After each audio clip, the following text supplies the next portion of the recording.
super excited by the Tech Rodeo and what we've been seeing in Houston and how the tech community has been coming together over the last few years. There really wasn't this kind of thing available back then. There really just wasn't. And so I'm super excited and happy to see the turnout after COVID and everyone's so happy to see each other again. I came out here tonight because I was going to have fun. I was going to eat, I was going to network, and I was going to learn more about tech, and that's the joy of events like this. This person has issues with boyfriends. It's not that I have a problem with my boyfriends always had a problem with me. Softeq did a great job putting on an in-person event. The event is great.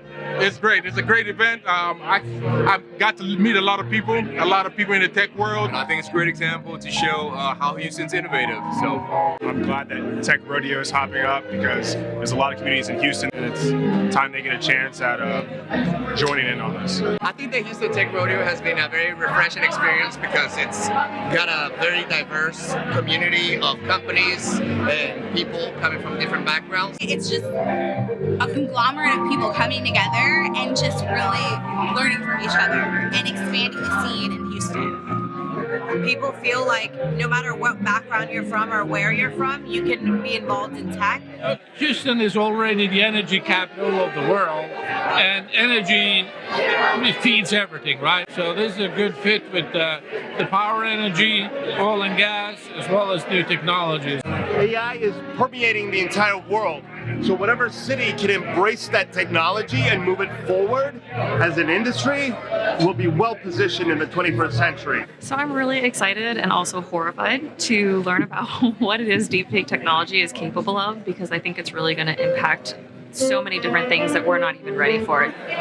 There's a lot of ways this could go. From a more benign perspective, we may not need actors ever again. You know, we may be able to do sequels and all this other stuff. On a more nefarious standpoint, everything you're seeing with disinformation, fake news is very prevalent. So we need to set standards and processes and ways to actually combat nefarious use of deepfake technology in order to preserve the things that we hold true and dear in our public discourse. So I think it's important. Also, do you know if I'm a deepfake? Do you? We don't know. I don't know.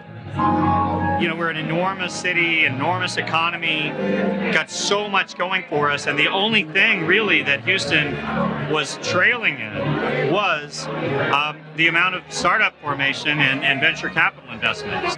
It's taken off over the last 4 years. In fact, we just announced yesterday that venture capital raised in Houston over the past 12 months just went over $1 billion. And that's 300%, triple of what it was just 4 years ago. So it's an inflection point. We're still a relatively small ecosystem. You know, we're about 22nd, I think, now in the country. And but I mean, it's amazing how rapidly it's growing. Houston's the next tech hub of the future because Beyonce's from here.